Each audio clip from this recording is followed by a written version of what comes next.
10 rokov stálej roboty, veľmi naozaj kvalitnej, lebo ja ti poviem, že ja by som nejakú hviezdičku Slovensku nepočúval. Sima je naozaj tá, ktorú počúvam. A nesedí tu, takže tebe to môžem povedať, ale že naozaj ja mám veľa skladieb v playliste, páči sa mi kompletný marketing, ako to robíte, že sa nikdy nezapredala. Ja si vždy tak hovorím, že Sima je úžasná, ale ja viem, že tam za ňou je ten Gajlo, ktorý bez teba by to možno bolo niekde inde.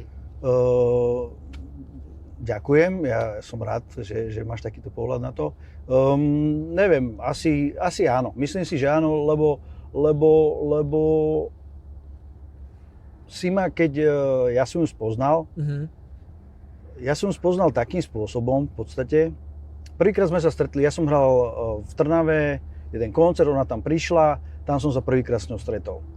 A potom mi ju ešte púšťal môj kamarát dobrý, Gabo Vohlárik, v jeho štúdiu a hovorí, že počúvaj, táto čajočka spievala túto v Trnave na námestí, v rámci Zúšky, myslím, že má zaujímavý hlas, mi ju pustil a hovorí, že fú, že vážne, že takú farbu mala. Pozrite si už dnes na Joj Play.